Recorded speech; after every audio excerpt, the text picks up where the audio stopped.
Good afternoon. Assalamu alaikum wa rahmatullahi wa barakatuh. Welcome to another edition of AQSA is Calling. My name is Faraz Patel. This is your daily program coming to you every day, Monday to Friday from 3:30, just to give you an update on what is going on currently in Palestine. And of course, as we may have enjoyed a lovely weekend of Eid, unfortunately, the people of Palestine are not having these very same privileges. Israeli attacks, jet attacks, missiles have continued their bombing of Gaza. And of course, I'm not going to be wasting any of your time with regards to what is going on the ground. I'm going to cross over to Imam Ahmed, who is currently at Shifa Hospital, just to give us an update on what is happening in Gaza. Assalamu alaikum, Ahmed, and shukran so much for joining us.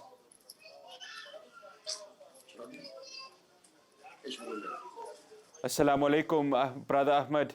Can you hear me? Yes, I hear you, brother. Okay. Jazakallah so much for making time for us, Brother Ahmed. I know that you're currently in Shifa Hospital. Just describe for us, before we talk about what happened during the weekend, currently what is the situation in the hospital? I know that with COVID-19, there's a lot of so much of overbearing of the healthcare facilities there. Just give us an update on what is going on in Shifa Hospital currently. Yes, Bismillah ar-Rahman ar-Rahim. Alhamdulillah, today we are now inside Shifa Hospital, which is considered the largest hospital in all Gaza Strip. Just I would like update about the humanitarian situation here in Gaza. Until now, we have nearly 200 Palestinians who have been killed and more than 2,500 Palestinians who have been wounded. So we are speaking about a huge number of injured and a huge number of the Palestinians who have been killed in Gaza during the airstrikes. Last night, we had airstrikes in Gaza Strip, and the previous nights we have also attacks in the residential buildings. There was nearly 30 Palestinians have been killed. Most of them, they are children, women. They have been killed during, especially we have also doctors. Dr. Ayman Abu Auf also have been killed in this attack. He is the head of department here in Shifa Hospital. He's a famous doctor here. He was being killed with all his family, his wife, his children, during attack on his family house here in Gaza, including also Dr. Ma'in, also Al-Alul also. He's, mashallah, he's also a famous doctor here in Gaza. So until now, we have more than 600 buildings have been destroyed completely until this moment, and more than 2,500 buildings have been damaged. We are speaking about complete destructions, huge destruction in the infrastructure, in the streets, in the buildings, residential buildings, commercial buildings. Everything in Gaza is targeted. And I'm now here inside Shifa Hospital, which is considered the largest, where all the cases, they are admitted here. They are admitted inside this, because this is the largest hospital which admits the wounded and the injured in Gaza Strip. I'm just around me. If you can see, there is a doctor also behind me. This is the emergency department. This is the emergency ward inside the Shifa Hospital. And there is a huge shortage of medical supplies. We have a shortage of the medicine, the medical disposables, and the medical equipment here in Gaza. Yeah, Imam Ahmed, I just want to ask, because I think it's important that people understand that there is a bit of a connection delay, and that connection delay is due to the continuous bombing that is happening currently in Gaza, that has happened, of course, during the past weekend. So we ask patience from the viewers, because there is going to be a bit of buffering. And given the situation in Gaza, I'm sure that people will understand. Imam Ahmed, I know that you had a patient, you were speaking about a doctor that was behind you.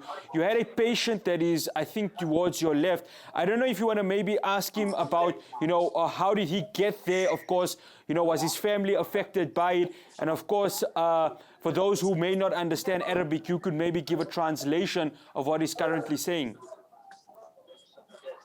Yeah, I would like to have excuse from the doctor. Okay. If you can, inshallah, because some doctors may some refuse. Sure. No. Yeah. Yes. So this is behind me now, near from me, Dr. Abu Amr. He's, mashallah, doctor of emergency department. Alhamdulillah. He's, mashallah, he's working the emergency department for nearly 25 years old. So he has witnessed the Gaza war 2008, 2009, 2012, 2014, and now 2021. He is inside the Shifa hospital working in the emergency department. So if you can, we can interview him now. So what's your question? Then inshallah, he can speak in Arabic and I will translate in English. Okay, no problem. Look, I'm gonna speak in English, and then obviously you'll be able to do the Arabic translation, and obviously what he's saying you can translate into English. I think what I want to ask the doctor is that with COVID-19 and what is happening now with the exacerbation of the patients that are coming due to the continuous bombing of Gaza, how is the current health system within Gaza handling the situation, and what help do they need from the international community to just make this burden a bit light on them? Yes. هو الآن يسألك الدكتور عن محمد. اتصل أبو شرف. اتصل أبو شرف لما نمشي جوالي بسرعة. أوكي ويندوز. هو بيسأل سؤال بيحكي الآن إيش الوضع الآن. بعض الناس بعد أصيبت من قضية الكورونا، تمام، قضية الكورونا وانتشار الأمراض، كيف هذا أثر على قدرتكم؟ تعرف الآن في زمن الوباء وفي زمن الكورونا في ناس حالات أصيبت في القصف الجوي، وهذا أثر على حياتنا. إيش تحكينا عن الوضع الآن؟ انتشار مرض كورونا، لأنه الناس في القصف في موت وشغلات زي هذه.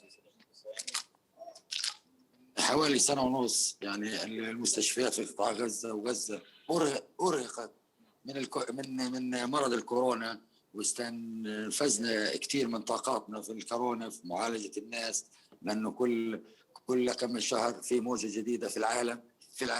إحنا على حسب كل العالم بعرف في قطاع غزة إنه محاصر من 14 سنة ما عندناش المقومات اللي بتدعمنا، بنضلنا مستمرين في العطاء والهدى. وبعد ذلك جاءت هذه الحرب الغاشمة زادت الطين بلة زي ما بيقولوها بالعربي، زادت الطين بلة وزهقنا كذلك رغم الإمكانيات البسيطة،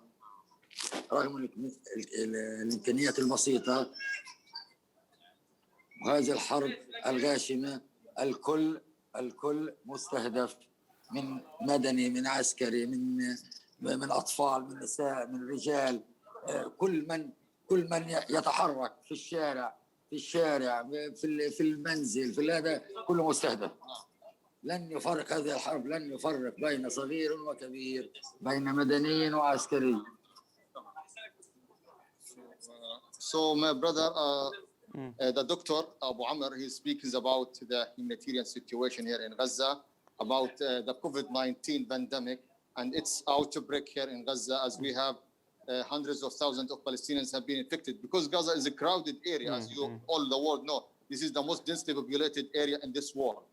So COVID-19 pandemic has spread in every street, in every home in Gaza, and this war has increased the situation of this pandemic.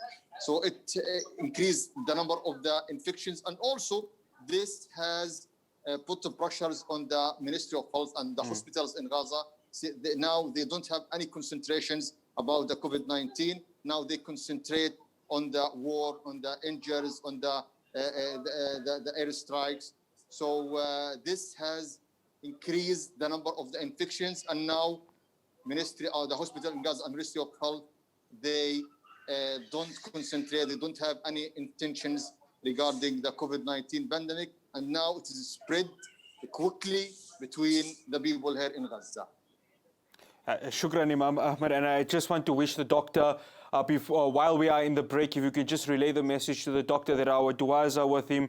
I mean, I can hear children screaming at the back, so I mean, I can only imagine how much of a task it is for the doctor. So may Allah grant the doctor's strength. Please pass the message on to the doctor, Imam Ahmed, that our du'as are with the entire healthcare, the frontline workers of Palestine, for them to really have the strength and the courage to deal with the current situation. Imam Ahmed, we'll be coming back to you after the break just to continue this discussion. So to all the viewers at home, please stay tuned and we'll be back.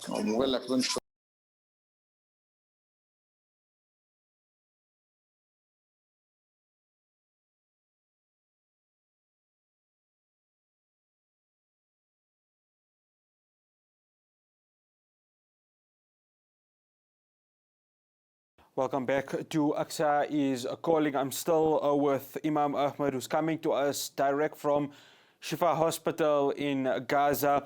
Imam Ahmed, I just want to recapture what had happened this weekend. I know, well, I think we've just lost him, so we're going to try and get back connection with him. I need to, again, stress to the viewers on air that... yeah, it's a bit of a difficulty with regards to trying to reconnect because of where he is currently, because of the continuous bombarding of the situation. So we are going to try and establish connection with him, and we're going to take another break. If we don't have him, then I'll just be able to go ahead and just, keep you updated of what has happened this weekend. So do stay tuned to AQSA is Calling. Again, we apologize because the connection through to Gaza is a bit of a difficult scenario. But once we do establish connection, we'll try and wrap up the conversation with Imam Ahmed. So stay tuned to AQSA is Calling.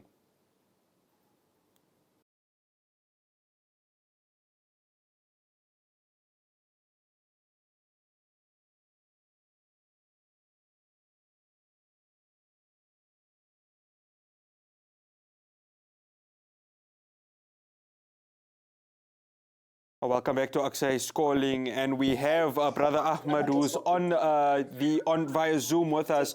Of course, there is, as we mentioned before, a lot of connection problems due to infrastructure that has been born. Brother Ahmed, let me go to you. What was interesting, obviously, this weekend is that the building it was storing a lot of the international media houses was completely flattened by the Israeli army.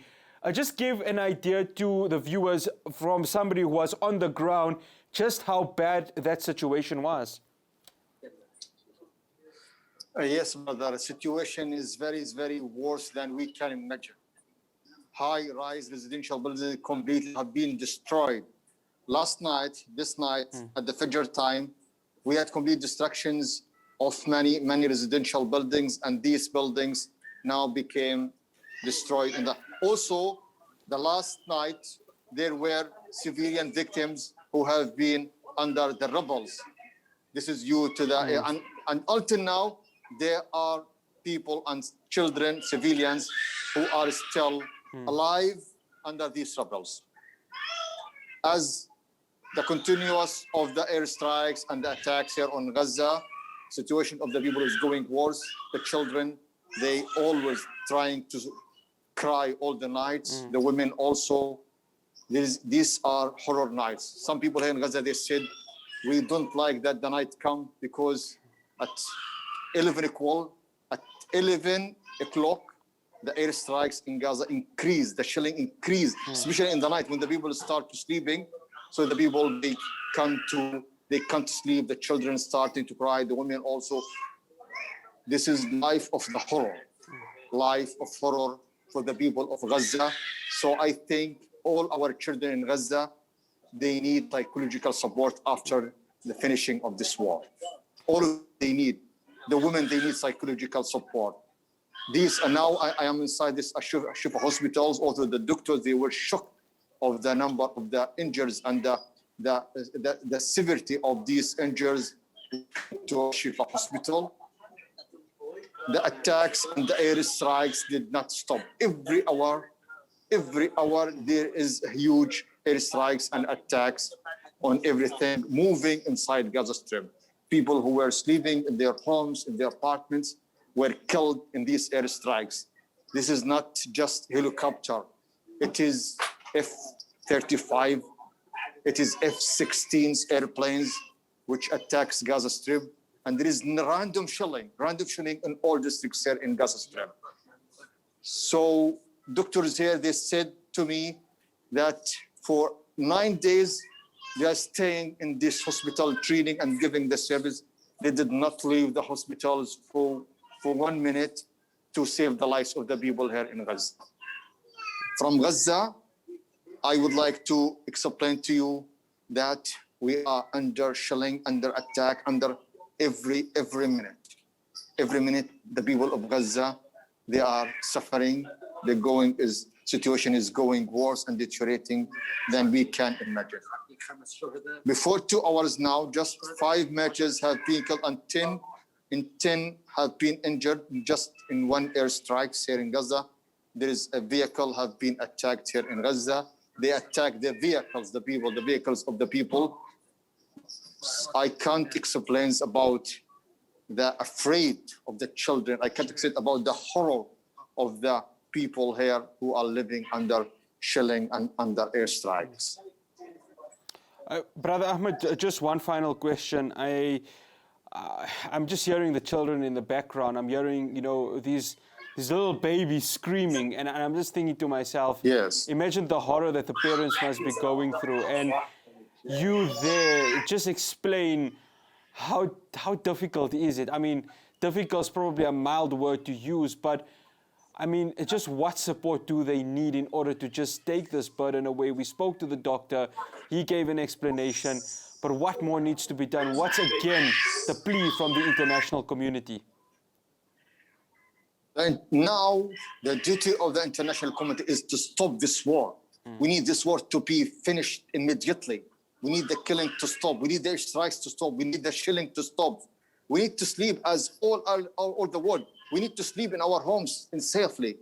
We don't want to feel that we are near from losing our relatives, our friends in Gaza. We need to feel safe in our homes, in our apartments, in our streets, in our work, in our hospitals. There is no safe in any area in Gaza. There is no any safe. We are now under shelling, under the killing, and the targeting at every time. So the duty of the international committee now is to stop it. They have pressure on Israel to stop this killing. And after that, we need to reconstruct Gaza. We need to make renovation of these families who have lost their business. We need to make renovation of the houses who have been completely destroyed. We need to make rehabilitation of the business who have been damaged. We need to have treatment for the injured persons. Until now, we have more than 2,500 Palestinians who have been wounded, most of them in severity. So we need to have a good treatment. We need hospitals to treat them. We need you to increase your support. We need to have a solution for electricity. We need a solution for the water crisis. We need a good electricity. Now in Gaza, electricity shortage, it exceeds 20 hours daily. This is not life. The infrastructure, all infrastructure is destroyed. The losses in Gaza Strip until now, the economic losses in Gaza, it exceeds $9 million. 900, sorry. It is more than $900 million. This is the losses of the Palestinian economy in Gaza. So we are speaking about complete destruction of the economy of all the daily life in Gaza. This is the duty of the international committee and all the world to start to reconstruct Gaza after finishing this war. Brother Ahmed, I'd just like to say Jazakallah to you, shukran for making the time for us here. I'm going to let you go because I know that you're obviously helping the healthcare workers with regards to just trying to ease the burden on so many of the citizens of Gaza.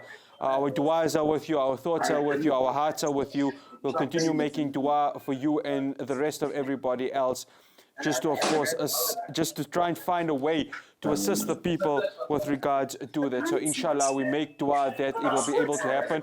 Stay tuned to AQSA is calling after the break. We will be continuing the show and wrapping it up. شوف القناة عادي شوف.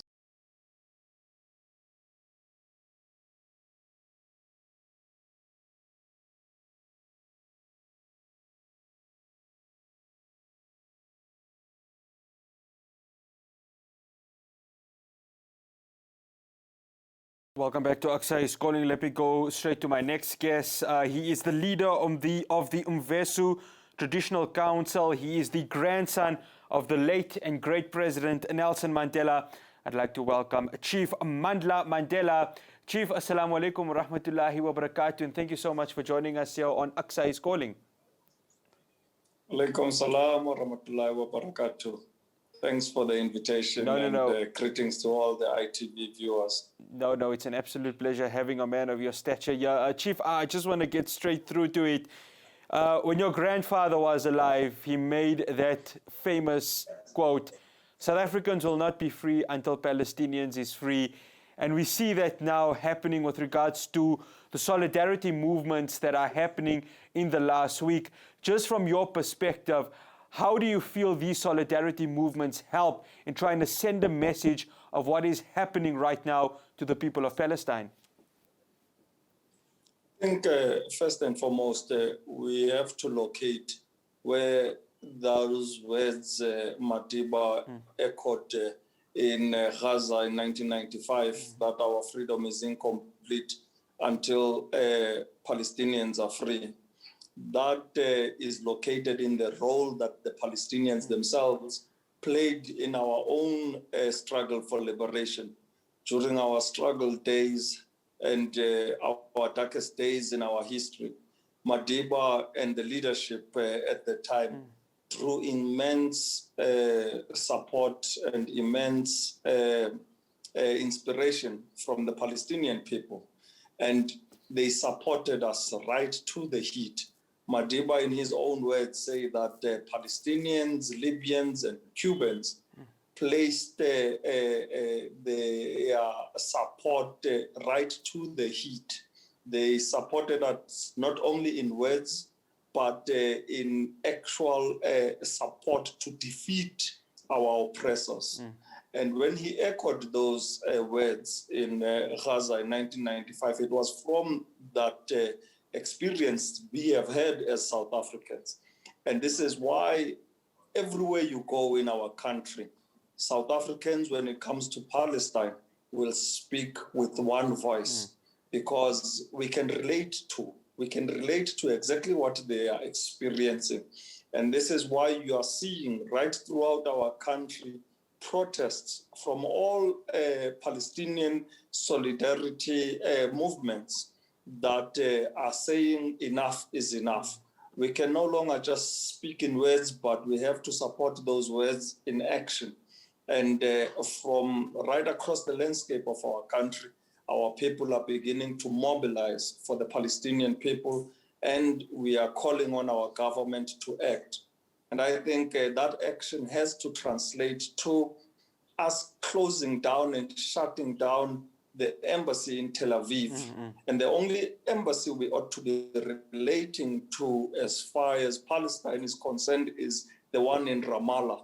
And that's the embassy that South Africans want to see supported and functioning. And we should, right here in our shores, send the apartheid Israeli ambassador packing and to go back home. Chief, just before I talk about obviously the situation with the embassy, before you came on, we had a brother from Palestine who was in Shifa Hospital in Gaza, and you could just hear the sounds of the crying children. And that for me, it nearly brings a person to tears right there. And I mean, I had to hold it in because of the professionalism of being on air. But when you look at what is happening right now in Gaza, you compare it to what happened during apartheid South Africa when the National Party sent security forces into so many of the locations, you can just feel it that when the children are being hit, this is something that is not just a war, it is not just a crime against humanity, but this is an out-and-out genocide against the people of Palestine. I mean, absolutely. And we as South Africans must look within. In the march we had to Parliament last week, on the 12th of May, I said to our fellow comrades that I stand proud as a father who my son on the 12th of May was turning 4 years old. And now if you have to internalize that, what it means for a Palestinian child growing up under such conditions where they fear for their lives, and know that their lives will be cut short. In studies that were done, and the question was asked to Palestinian youth, what would you want to be when you grow up? And all of them, in their majority, as much as 65% of youth in Palestine said they want to be martyrs for their cause, for Palestine. And that ought to be internalized within all of us, to watch on a daily basis the brutality meted out against innocent and defenseless children, the persecutions of Palestinian children that are lingering in Israeli apartheid jails, as well as compact that with the brutality and murdering of children. This can no longer be tolerated. We can no longer be silent as South Africans, and we continuously are going to make calls on our government and on the global community to begin vocalizing and begin taking action against apartheid Israel. Chief, let's get back to the conversation of the embassy. Right, what needs to be done? I know you sit as a member of parliament, but what is the next step in trying to make sure that there are harder sanctions against Israel and that they can be held accountable for what is currently happening in Palestine? Because lip service is one thing, but there needs to be action in order to stop what is happening right now in Palestine. Well, we have to first and foremost be honest with our own cause and ask the question, are we doing enough? And you must internalize that and ask yourself, as a South African, are you doing enough to further the Palestinian cause? Are you speaking about the Palestinian cause within your own family, within your own neighbors, within your own community? Are you conscientizing the people in your own community to take up the fight? One of the greatest mistake about the Palestinian cause is it is been located as a religious problem amongst Christianity or even Jews and Muslims. And that is totally a misconception. The reality we're dealing with here is a humanitarian crisis. And we need to educate and educate and educate our people that this is a humanitarian crisis. It is a violation of human rights. It is a crimes against humanity. It is a genocide that is being meted out against a defenseless people. And by so doing, we then need to mobilize support for the Palestinian cause. We need to, as you saw in the march, the interfaith missions came together as led by the MJC. But we need to make sure that the Jewish leadership is roped into this. The South African Council of Churches needs to come in their overwhelming support. But we need to also speak to civil organizations to rally civil society behind the Palestinian cause. At the worker formations, we saw COSATU coming in, giving their support. But we need all the trade unions to be mobilized for the Palestinian support. And as a member of parliament and being in the majority party, it was appreciative to see other members of parliament coming in support of the Palestinian cause. And we therefore need to speak as one, as South Africans across political party lines. And it was good in the march to see GOAD was there, the NFP was there, EFF was there, Al-Jamaa was there, the ANC Youth League, the ANC. And this is the support that we need to mobilize. And we must coordinate our efforts and ensure that we exert pressure on our government. And this is why it is important for us to say that we have had enough of words. act and let us take a principled position in leading the global community on this by shutting down our embassy in Tel Aviv and sending the Israeli apartheid ambassador packing back home. Chief Mandla, just one final question. I know I've taken the 15 allocated minutes, but there's something that I've asked all of the guests that have come on the show, and that is, when you look at the comment section on a number of the news websites, it seems as if there is an ignorance with regards to what is happening in Palestine, and you mentioned it. A lot of people think this is a religious situation, but this is a human rights situation that is going on. And I've noticed two things, that a majority of the black Africans are in support of the Palestinian cause, but you have this band of privileged whites who enjoyed apartheid going out and just using horrible, nasty words to justify what is happening in apartheid with regards to Israel and its apartheid brutality on its people. Is that something that surprises you? It is not surprising to find that because of the lack of education, people do not understand the situation on the ground. And I say to many people that when it was us as South Africans facing a minority of white extremists that wanted white supremacy to be the order of the day, we revolted as the native populations, the sons and daughters of Africa, to liberate our country. Now the Palestinians are facing exactly that. These are native sons of Palestine, whether they be Jewish, Christians, or Muslims. They are the owners of the land. Foreigners are being brought from all corners of the world into their land, and they are being stripped of their land, and Zionists are being prioritized to have ownership over their land. And it cannot be accepted. It was never accepted in South Africa's case. It will never be accepted in the Palestinian case. We will fight tooth and nail to see the defeat of an apartheid Israeli regime.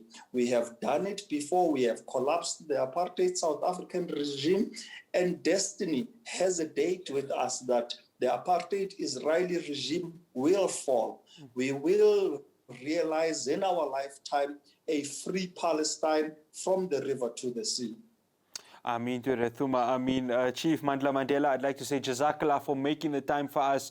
We really do appreciate it, and may Allah continue to grant you strength and wisdom as you take the fight in your capacity as a member of parliament to make sure that the people of Palestine will be free one day, inshallah. Inshallah. Okay, there we go. Chief Mandla Mandela, the leader of the Mvesu Traditional Council and the grandson of the late President Nelson Mandela. Well, that's all we have for you here on AQSA is Calling. We will see you again, same time, same place tomorrow. Assalamu alaikum wa rahmatullahi wa barakatuh.